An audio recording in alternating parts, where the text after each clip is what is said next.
Welcome to Spirits on Spirits, the podcast where we mix ghost stories with a little liquid courage. I'm Aiden. And I'm Nate. And together we'll dive into the eerie, the unexplained, and the downright terrifying, all while enjoying a drink or two. Each episode will explore haunted places, ghostly encounters, and paranormal mysteries, pairing them with the perfect cocktail to keep our nerves steady. So grab a glass, turn down the lights, and join us as we sip, shiver, and swap some spine-chilling stories. Because here at Spirits on Spirits, the only thing stronger than the ghosts are our drinks. What is up, Spirit Slayers? We are back with another episode of Spirits on Spirits. I got my co-host Aiden here.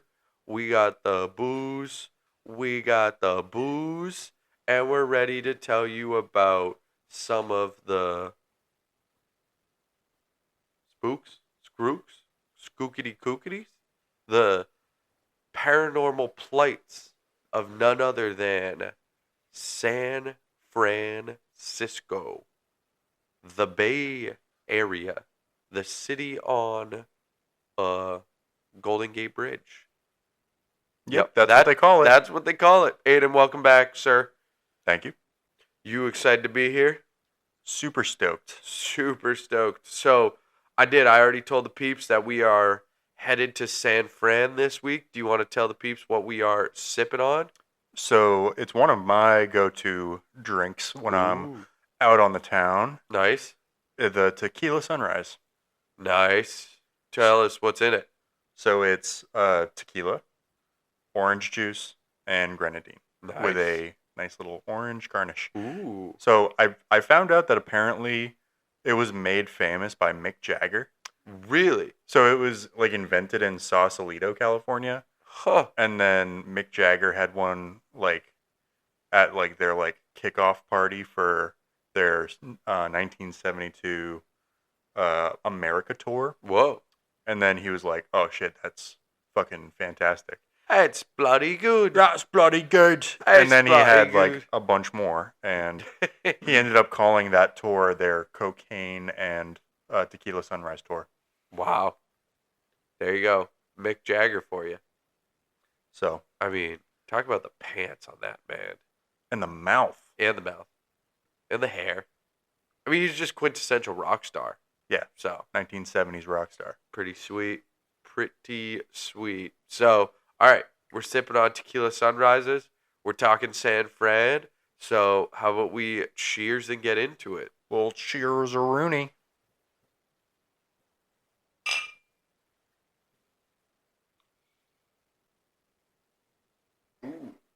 Oh, I love a good Tequila Sunrise. Yeah, the alternative one still slaps pretty hard on this one. Like It's hard to not like it. No, exactly. Like a lot of the stuff you're like, oh, it's good, but it doesn't have the same kick. Like this one definitely like obviously doesn't have the same kick because it doesn't have alcohol in it. But it's pretty damn good. Yeah. Sweet. All right. Well, I am taking us a little outside of San Fran to the Winchester Mystery House. Ooh. Wait, it has mystery in the name? Like that's the name of it? The Winchester Mystery House? I mean, people just call it the Winchester House, but it's also called the Winchester Mystery House. The Winnie Misty House. Ooh, I like that better. The Because of Win Misty. I like that one, yeah. That was a good movie. Let's go. Bro, was it though? Like I think that's I one watched it like, multiple times. Yeah, because it was one of the only ones I watched on, it because VCR. of Winn-Dixie. That was one where you're always watching, you're like, bro, I think that was like the Mandela effect, where you look back and you're like, this isn't nearly as good as everyone just said it was. I've realized that about a lot of movies and shows that I watched as a kid, and I watch them back and I'm like, wow, this is you're just like hot garbage. It's also just so hot take here. This is gonna be a really hot take. Oh, I'm excited to hear it. It's really hot. I don't like movies about dogs. Marley and Me. Never saw it. Beethoven. Never saw it. Air Bud. Never saw it. Well, then you don't even fucking know what you're talking about. I purposely haven't seen them. But that's Like, not a thing. No, like You can't just not see something and be like, that's shit. Well, no. Just I didn't say they're shit. I just said I'm not a fan of them. I mean, you're essentially saying they're shit. I don't think so. I'm not a fan. Movies with How would you know? Because the ones I've seen I haven't liked. Which ones have you seen? Because of Winn-Dixie. Yeah. What's the other one where like the pug and the other dog? Milo and Otis? Yes. Did not like that. Yeah, that's for like 3-year-olds. Not a fan of it. No shit. Wasn't good? I don't know. I just don't think you have enough. I don't think you're educated enough to be saying this stuff. I'm not sure. I'm just not a fan. Not a fan. I just don't like dogs in movies that much. Like, it's a fair take. I'm not disagreeing with you, but I will say, at least watch them before you make these rash judgments. Yeah, I guess that's fair. I don't know, dude. Like, I don't know. I'm just not a fan. But whatever. We're very sidetracked right now. Yeah. Yeah, anyway. Back to the Winchester Mystery House. So, the story of the Winchester House begins with Sarah Winchester. So she was... Are we talking Winchester rifles? We'll get there. Whoa! So she was the widow of William Winchester, who was the heir to the Winchester Repeating Arms Company. After the death of her infant daughter in 1866 and her husband in 1881, Sarah inherited a vast fortune, estimated to be around $20 million at the time. Oh! How much do you think that would be worth now? I mean, we're talking Willie Winchester here. That's so like, I'm trying to think of what enterprise would have been the equivalent, like at that time. I'm gonna go with like 700 million. 500 million. Okay, but that's a fuck ton of money. $500 million. Yeah, being worth $500 million. Plus, she got a 50% stake in the Winchester Company. Oh, so that's worth a lot of money. A lot of money. Yeah. So she made out. She made out all right, handsomely. Yeah. She didn't. She wasn't struggling for cash. No, not at all. But was he the sole heir? I guess no, because she got 50%. So someone else. Yeah, I think she split it with someone else. But devastated by loss and suffering from depression, Sarah reportedly sought guidance from a Bostonian spiritualist. Oh, let's go. Boston is represented in this episode. Beantown. According to legend, the medium told her that her family was cursed by the spirits of those killed by the Winchester rifle. Oh. And that's a hot take.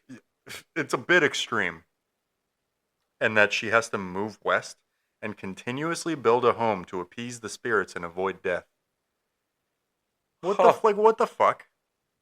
That lady sounds like maybe she was scamming you a little bit. Maybe she was playing off the guilt. Because maybe she was like feeling guilty that like she was making so much money off guns. What if like her husband owned a construction company out in California and she was like, hey, yeah, you know what you have to do? Yep. Hire my husband 24/7 to build a house for you. That's crazy. No, that's definitely not what happened. But so this advice, along with a diagnosis of rheumatoid arthritis, which apparently, and I didn't know this, but it does better in a warm and dry climate. Yeah.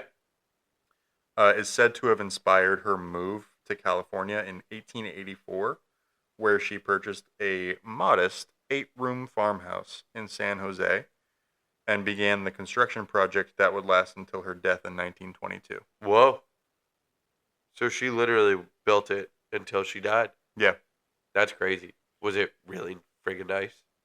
It's huge Because she just had to keep because building. she just kept building. Yeah. So I watched it was either BuzzFeed Unsolved or Watch. I can't remember which company they were at this point that the episode came out. But they did an episode on it where they mentioned that at one point it was up to either 500 or 600 rooms, but due to like the amount of remodeling that she was doing, it's now down to 161 rooms. That's so many It's rooms. massive. I didn't even know it was possible to have that many rooms at a place other than like a hotel. Yeah, no, it feels like it would be like structurally unsound. Yeah, what? So it has 161 rooms, 40 staircases, 47 fireplaces, 17 chimneys. You're never gonna 17 chimneys? Dude, you're never gonna guess how many windows this Well, place has. I'm still stuck on the chimneys. It's gonna take Santa like 5 I was just hours. gonna say, dude, Santa's got his work cut out for him. He's gonna like, fuck, I'm behind schedule. Why, Santa? Because this house had 17 chimneys. Santa would have a tough time with that crib. Yeah, 17 chimneys is absolutely absurd. And then 10,000 windows. 10,000 windows? Yeah, like if you told me that like, oh, this house has 20 windows, it's like, that's kind of a lot. Yeah, that's a lot of windows. 10,000? 10,000 is nuts, dude. Absurd. Like, absurd. So what makes the Winchester house so unique is not just its size, but its bizarre and nonsensical architecture. Okay. So it has staircases that lead to nowhere. Doors will open into walls or into sheer drops. Wait, why? We'll get there. Okay. And then windows are installed in floors or interior rooms. Huh. It was built with no master plan and reportedly operated under a round-the-clock construction schedule for 38 years. So 24/7, there were crews working on this house. Bro, the contractor that had this Scored that contract. is wild. Probably a gajillionaire. Yeah. So the reasons why Sarah did this still kind of remain a mystery. Some theorize that she was attempting to confuse the spirits that she believed were haunting her. So like, oh, a staircase that leads to nowhere, like a ghost will get confused by that. Basically like a maze. You know what I think? Interesting tactic. I think this place would make a killer escape room. Yeah. Just Just plop some people in a random room and you're like, all right, get out. get out. They're like, all right, we give up. And you're like, too bad. You need to Yeah, get out. no, I can't help you. So, yeah, that's crazy, dude. Others suggest that she may have suffered from either OCD or schizophrenia. I could buy that. Yeah. And then more pragmatic explanations argue that she just enjoyed architecture and the means to pursue her passion without constraint were met by Her money. her money and this house. Interesting. I looked into like that theory a little bit further, and apparently she was subscribed to a bunch of architectural journals, which kind of like lent credence to that idea. Maybe, or she was just looking for Inspo. inspiration for her, like before they had Pinterest. I was just gonna say, yeah, like an IRL Pinterest board. Yeah. Either way, to this day, the idea that Sarah continuously built to appease vengeful spirits is the most popular belief, fueled by the oddities of the home and her reclusive lifestyle. Oh, she was a recluse? Yeah, she was known to sleep in different rooms each night and navigate the house via secret passageways, further enhancing her mystique and the house's supernatural reputation. Sounds so scary. Like It just working sounds there? exhausting. Yeah, but also just like, could you imagine being like the maid and just like, oh, I don't know where she is. Oh, I hear footsteps above me in the like secret Yeah. passageway. How about I don't know where I am? Yeah. Dude, Could you imagine you'd have to like draw a map for yourself how to get out? But every even day? then, how can you when it's constantly under... Yeah. Like you might go into work one day and then just go back. There's and an that hallway extra just room somewhere, doesn't- and it's like, what the fuck? That's crazy. Yeah, because 500 to 600 rooms were built, and 161 remain, meaning that like 400 to 500 rooms have been Yeah, that's destroyed. nuts. I definitely have to see pictures of this at some point because this sounds wild. Shameless plug for the Instagram. Yeah, Go check it out on the Instagram. for real. So now we'll get into the ghosts. So one of the most frequently reported apparitions is that of a man pushing a wheelbarrow in the basement. Oh, He's dressed in old-fashioned work clothes, and he's believed to be one of the many laborers hired to work on the house during its decades of construction. huh. Visitors have spotted him both physically and in photographs, and some staff have claimed to have conversations with him only to figure out that he wasn't a person Whoa. later on. Wait, what? Yeah. So they have full on. Like, he comes as a Conversation. full-bodied apparition, and then, like, he'll, like, engage with people and then just, like, disappear. That's wild. Kind of sick. That's wild. Oh, what are you working on? Oh, just this today. Oh, cool. Hey, a really nice guy with the wheelbarrow. I met him today. Who? The guy with the wheel. Well, he doesn't work for me. What the fuck? Like, that would be wild. Yeah, you know, the wheelbarrow guy. Yeah. Oh, man. That's wild, though. The full conversations is crazy. Yeah, that is definitely the wildest part. Like, Yeah. just having a full... Did you catch the game last night? What was the score? I don't know. Like, that... Oh, man. That would be bizarre. Another spirit that is said to linger is Sarah herself. She's often felt rather than seen. Many visitors will report sensing a heavy, wrathful presence in the seance room, which is a small, windowless chamber deep inside the house. So this was a What? room. This is a room where there was one entrance and 3 exits. So like, How's an exit not an entrance? so I think it's like, oh, this thing leads to like a sheer drop Gotcha. kind of thing. She was the only person with the key to this room, so only she would go in there, and she would only go in at night to do seances, to like talk to her like deceased loved ones. Gotcha. Kind of wild to have like a whole room. I mean, I guess Bro. if you have 500 rooms, like, you might as well dedicate one to ghosts. I would have so much anxiety going to visit this house. Like, just the sheer amount of, like, you don't know what's there with drops. Like, I could just walk into a drop Yeah, and then just be gone forever. I think for me the fear would be just getting lost. Yeah. Yeah, like, where the fuck am I? And then just like getting turned around and being like, I don't know how to get out of here. I would be so scared all the time. Legend has it that Sarah would go into this room every night at midnight to commune with the spirits, seeking their input on how the house should be built next. Paranormal investigators claim that the energy in the seance room is usually strong, and some say that they've captured EVPs, which is electronic voice phenomena, Whoa. believed to be Them her ghosts voice. be yapping. They yapping. They be yapping. Sarah's a little yapster, Oh, man.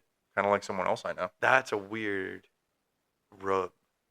I guess now that I think about it, 3 exits, they didn't have doors on the other side. Like, maybe you could only leave. Yeah. That would make sense.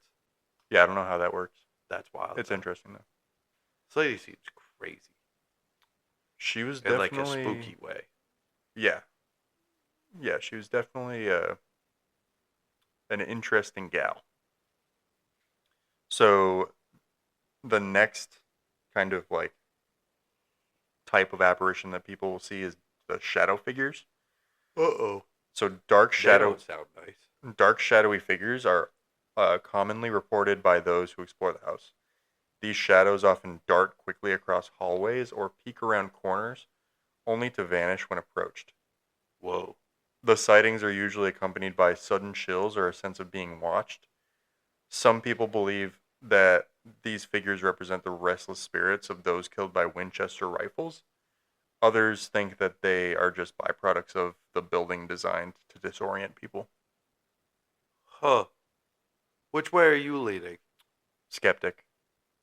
What do you mean? No. I don't mean in general. Just if you were going to say of those two, of No, yeah, I would lean the skeptical side of like, oh, it's it's just just a like house. it's just the house being weird. I don't know, man. Like having your whole life being paid for by a weapon, like by a tool of destruction. We've said it before on different episodes where it's like it's not just the people that were there that Yeah. could be spirits there. It's like people that were impacted by things or decisions that were connected there as well. Absolutely, yeah. And yeah, I mean, to that extent, like this house is definitely very compelling. But yeah, I just think the house is weird. Yeah, the house definitely weird. Like definitely a weird house. But yeah, no, I for sure am. I think I'm leaning towards the spirits of people that have been shot by the rifles. Well, I'll get into some of the more like skeptical arguments here. Alright, yeah, hit me. So the idea of Sarah Winchester as a tormented widow who was driven mad by guilt is compelling, but it might not actually like totally reflect reality. Oh, for real? Yeah, so there's not a ton of historical evidence to confirm that Sarah was actually obsessed with spiritualism or that she was building the house to ward off spirits. A lot of that was like created later on after she had died, and was popularized by like sensationalized newspaper reports and marketing efforts to promote the house as a tourist attraction. Oh. Some people suggest that Sarah Winchester was like a more grounded and intelligent woman than the legends suggest. Like a lot of them say that she was like basically like out of her mind, Yeah, or like I'm not getting a very in like her right mind. I'm getting a very like out of her mind vibe. Yeah, I mean, 24/7 construction, 10,000 like it you might be out of your mind. it's definitely a little crazy. But also too, if you just have that much money and like everyone you've loved is dead, like you might just be like, fuck it, what the fuck am I going to do to make like create that happiness? But also the idea that the construction never stopped is disputed too. Oh, really? Yeah, so evidence has shown that building did pause sometimes, particularly following the earthquake in 1906, Okay. which caused a lot of damage to the mansion. Gotcha. Sarah boarded up the most severely damaged sections and focused on restoring other parts of the house, Gotcha. which indicates like a little more like structured approach Sure. to this instead of just like the manic like just build whatever. Yeah. It was like a No, all that's right, let's fair. like restore it a little Yeah. bit. Yeah. That's fair. I buy that, but I still think there's a little bit of cuckoo in there. She was also like well educated. She was huge into philanthropy, and she did have a genuine interest in architecture and design. So like, there's a chance that it was just a combination of all those things, and maybe like, I mean, there is also an argument to be made like she was just creating her legacy, like a more of a positive legacy, I guess, because Yeah. the Winchester rifle is such like a negative connotation item Sure. that maybe she was just like, I want to leave something fun and cool and like kooky. Yeah. And she did that, and we're still talking about it 100 What years about later. the seance room, though? She wouldn't have built a seance room if she wasn't into ghosts. I think she did that mostly just to try and contact her like deceased loved ones. Gotcha. So there was another part of that like BuzzFeed Unsolved video where apparently they like found a safe in the house, Whoa. and then they opened it after her death, and there was another safe in there, like in the safe. And then when they opened that, there was just 2 items in it, which were the obituaries for her kid and husband. Jeez. So, like, I think that she was just, like, She was traumatized by it. up. Yeah. And, like, wanted to be able to contact them again. So, that is the Winchester Mystery House. I'll start us off by saying I don't super think that this one's haunted. I'm going to say no on this one. Because I think it's just a weird house. I think if you're in a house that's so weird, like your mind can play tricks on you. Yeah, that's fair. By like, oh shit, there was a shadow, but like maybe it was just a weird staircase that isn't where it's supposed to be. Yeah. Or something like that. So fair, I'm leaning no. If you disrupt the constructs that we use as anchors in our life, then it's easier to have kind of more mind-bending experiences. Yeah, all bets are off at that point. Like, anything can be anything. Yeah, I agree with that. So, are you more on the side of haunted or no? I think I'm leaning haunted just because I'm leaning haunted because I think there's a couple of things that stand out to me, but most importantly, just again, having all the money that you spend be attached to the, like, especially back in that time, it's like those rifles were being used for killing people. Like, that was war. Like, that was like the weapons that were being used in wars. Yeah. So, like, they were being bought with the intent to end human lives. So, yeah, that's crazy. I do. I think haunted. That's my vibe. Cool. I'm locking it in. Locking it in. So, all right. You want to chug and then I'll tell my story? Yep. Cool. All right. We'll take a little bit of a break and then we'll hit you with part dose of the episode. Burbs. We're back. We're back. All right. So, Aiden reloaded.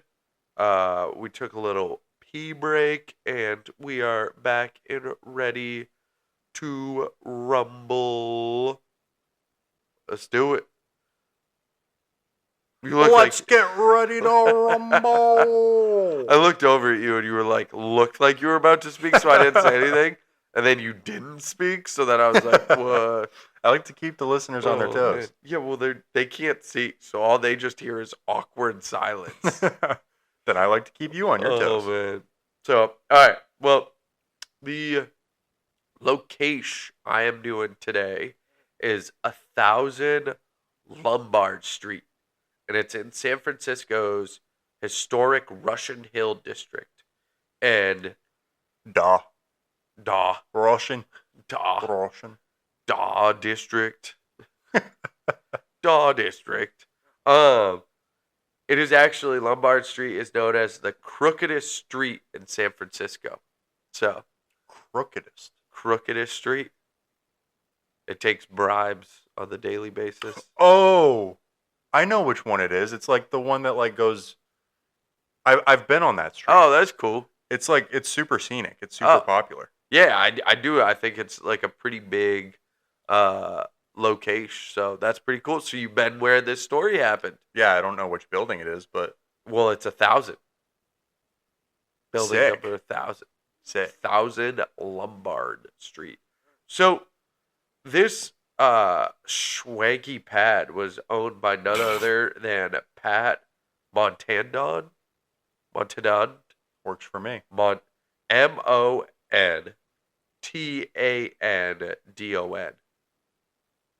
Montandon. Pat Montandon.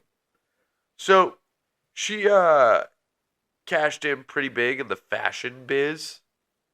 So, you know, she was making clothes, making sick clothes, making dope threads. Montani the fashionista. Yeah.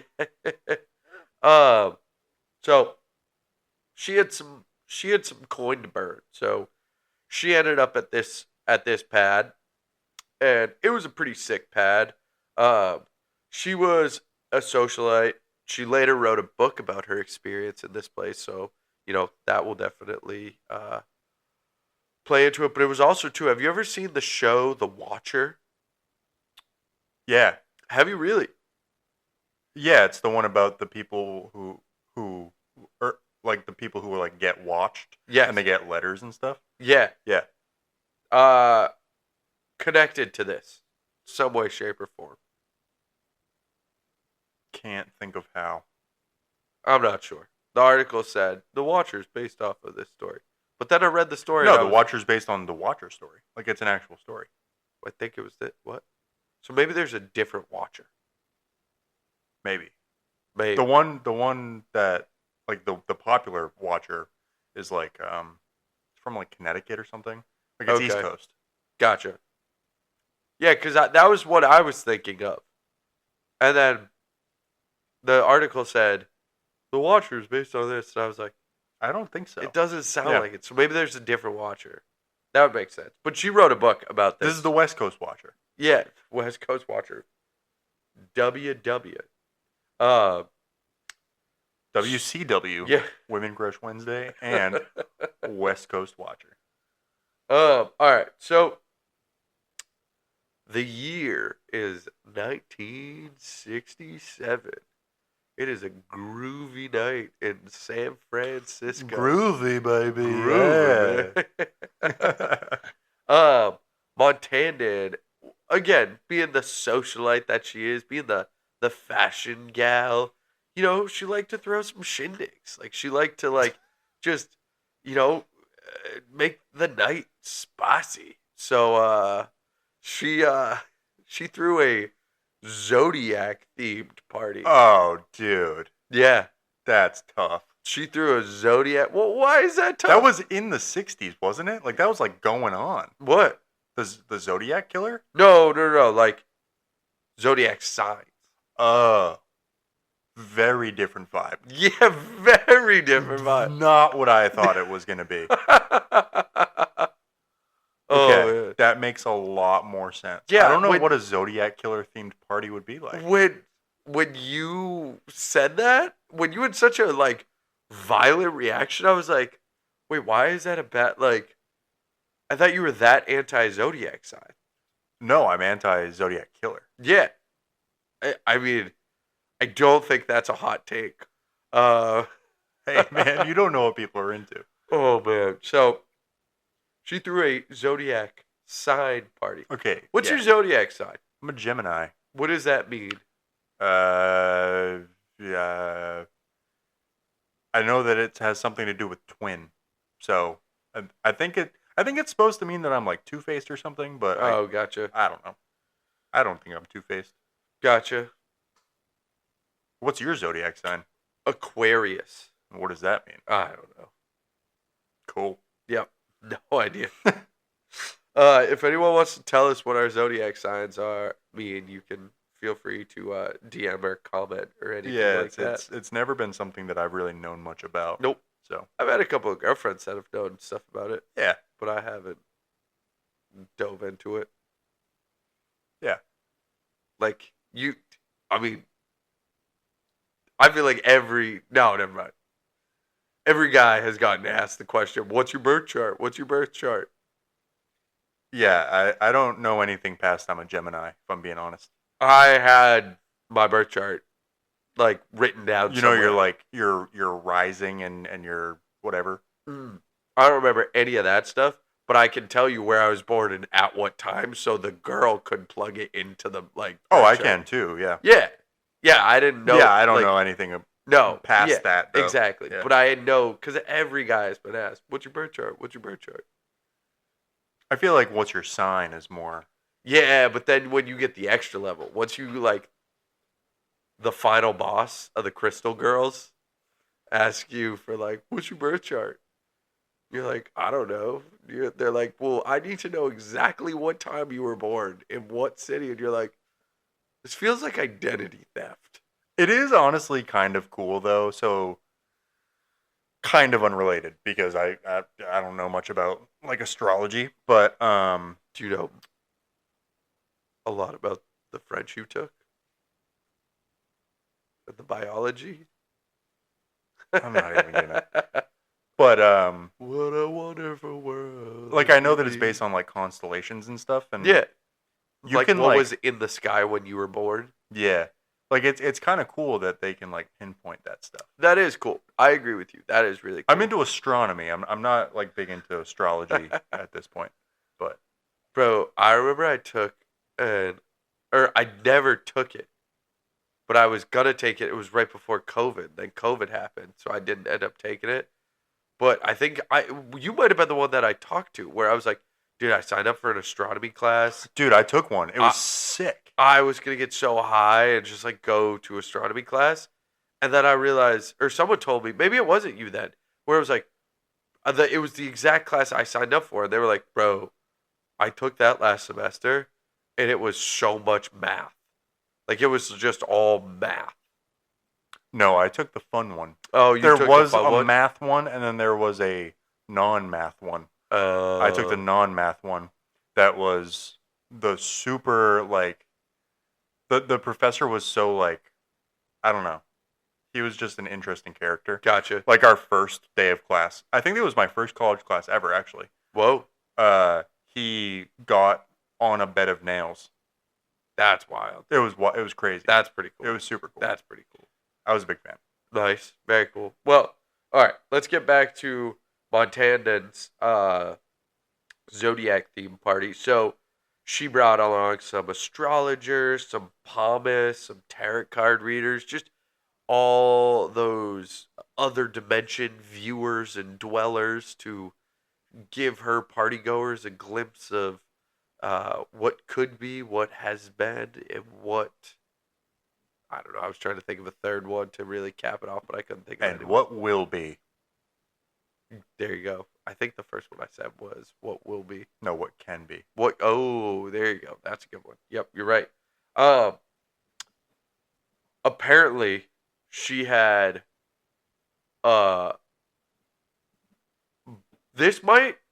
We might have to nominate this guy for worst party guest of all time.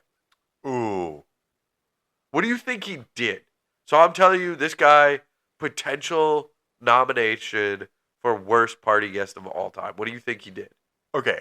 So we're talking worst party guest of all time, and we're a ghost podcast. Yes. I feel like the connection there is he killed somebody at the party. No. That would be so much more like understandable or something like that. What? Think like worst party guest of all time. Like what could someone do at a party? Like what do people do at parties that makes you like irrationally angry? I mean, okay. I'll say like For you. well, I'm weird. I'm not. Yeah, but just still, like, just get me, like, I want to be in your head right now. Okay, so here's what I'm thinking. So Okay. gets belligerently drunk, Okay. takes off their clothes, Interesting. chews with their mouth like wide open. Gotcha. Hate that, dude. The worst fucking gross. And then like smashes like a family heirloom Okay. vase or something Gotcha. like that, or pisses in it, and then leaves. Gotcha. I'm guessing So- he did none of that. He did none of that. But what he did do, honestly, I would argue was probably worse. Where this guy, didn't get the drink that he was promised. So someone was like, oh, I'll make you this drink. That he didn't get it. So then he put a curse on the house. Why? I don't know. Not even the person, just the house? No, the house. He was like, I put a curse on the. He goes, I'll lay a curse upon you. Oh, on you and this house. I do not forget and I do not forgive. Minor overreaction. Right? Like wicked. Oh my gosh. Cursed. This is all cursed. Okay, well, here's a question for you. What would it take for you to curse a person and the house that you're in? Oh, Like, what would they have to do to you? honestly, not much. I get really angry at the smallest. I'm working on it. But like I definitely like if you walk slow on the sidewalk. Okay, Curse. so maybe not an overreaction. Maybe getting the drink wrong. Yeah, but I be would like never say it out loud. I just silently in my head, like a normal human being. Well, yeah, but cursed. maybe then the curse doesn't work. You have to say it out loud. Yeah, guess what? Like I also just don't need the curse to work. I just in my head need to go. I need the mental venting of going cursed. Okay. What would it take for you to like verbally like actually curse somebody? I don't know. I mean, I'd like to think I have a higher bar than having like the wrong drink or just not getting a drink. Like I think for me it's like road rage. Yeah. Like mostly to do with cars, to be honest. Yep. People parking in my parking spot, which is reserved and I pay for. Yeah. Like very much not a public spot. Like it's not like I'm using public street parking and I get pissed off when people are like parked in front of my house. Like this is a parking spot that I pay for and people park in it all the time. And that gets me so irrationally angry. So you would yell cursed? Oh, 100%. Gotcha. Okay. I've yelled at people for it. Gotcha. Like I actually yelled at people for it. All right. So to their faces. So like I'm not against cursing people for Gotcha. You're like cursing is definitely on the table. Yeah. Yeah, I don't know where my line is. I think it would be like a in the moment thing is what like would get me there. So yeah.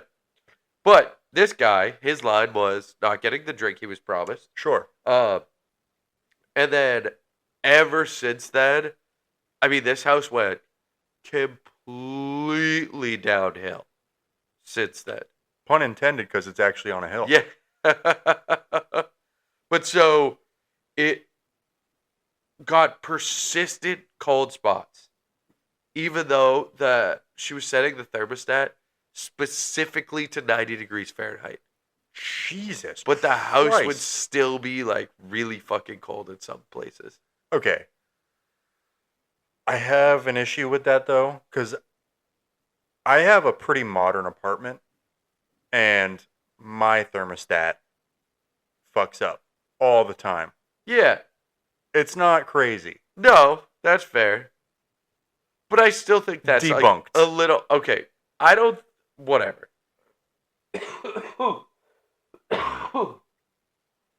Her dog started to completely act like completely abnormal compared to what he used to act like. So I mean, unusual behavior, barking at unseen entities, and like just was always stressed out. So yeah, I think like whenever the dogs start to act a certain way, I definitely think like, oh, there might be something there. The dogs, I feel like for me are always the sign, but also too, and this is where it like really starts to get weird. There was disembodied laughter, like coming from the house constantly. That's and then creepy. Always, daily at 2 a.m., the song "Mockingbird Hill" would just be heard singing. Do you know the song? No idea. Do you? No. All right. I was going to ask you to sing it for me. So we just listened to the first like 10 seconds of the song. Fuck that. Nope. It's like a very xylophony, like la-di-da-di-dee. Yeah, a little too happy for me. Twiddly-dee, twiddly-da. I'm a ghost and I call. Bars, dude. Thank you. But yeah, no, fuck that. That's really fucking scary. Yeah, no thanks. So that happens there. Every day at 2 a.m. Could you imagine just 2 a.m.? Oh, what time is it? 1:50? Oh, shit. Tweedly-dee, tweedly-da. Actually, that's another thing that gets me irritable. Things that wake me up or like keep me up. Okay. So like things happening at like the odd hours of the morning. Yeah, that's fair. That would get to me. And then doors lock themselves from the inside. So doors will lock themselves from the inside, Okay. which that's not normal. And then also, too, blood-like stains appearing on the ceiling. I've heard of stuff like this. Yeah. Like bleeding houses. Yes. Creepy. Really fucking creepy, right? So then Patty herself started to experience weird events. Most notably, someone tried to kidnap her right in front of the house and like tried to grab her and like drag her away, but she was able to escape. Um, so that's really creepy. That can be attributed to people suck. Yeah, and she's probably this hot rich fashion lady in Yeah. Also, the you're 60s in like, San Fran. if you're gonna like if you're kidnapping someone, you're probably targeting a wealthier area of town. Yeah, so that's that fair. they can pay a ransom or whatever. But the most notably was in 1969. One of Montanan's close friends and secretary, I can't speak tonight, Mary Louise Ward, actually died in a fire in the property. But let me rephrase this for you, because she died and there was a fire. So Okay. Firefighters respond to the scene. The house is on fire. It's really on fire. And then they get to the bedroom, the master bedroom where she was, and the door was locked. And they couldn't initially get in. They end up getting in, and she's dead, face down on the bed. And they determined that she died before the fire started. Do they know how? No, still to this day, no cause of death has been found. Or like anyone's been charged, nothing. But there was a homicide investigation and just nothing came of it. That's crazy. Yeah. So someone died, someone in my mind got murdered in the house. Yeah. So, yeah, I definitely think that's crazy. And her other two closest friends died of suicide. Not in the house. Not in the house. But just like your two best friends committed suicide and your other third best friend was murdered. Aside from the kidnapping, did any like other big events happen to her? Not really. Not really. But that being said, though, she did go through, once all this shit went down, she spent a lot of time doing like exorcisms and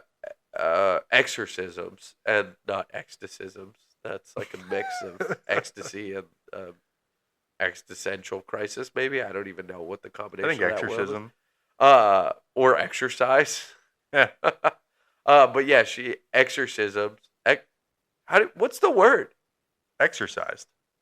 Exorcise demons? Yeah. Oh, okay. So she did exorcise. But what's the exorcism? What's an exorcism? What do you mean? Is that the thing? Yeah. Oh, so she had exorcisms performed at the house. Yeah. Okay, cool. You can also say she exercised the house. I guess that's fair too. Did all that and then ended up marrying some guy and moved out and sold the place, I believe. All that over a dude's drink order getting wrong? Right? That's crazy. That is crazy. Like, none of this happened before that. So again, like, I see the skeptic side of you saying that, like, potentially not. It's just shit luck. Yeah, but like, none of it happened before, and then all of it happened after. Yeah. I don't know.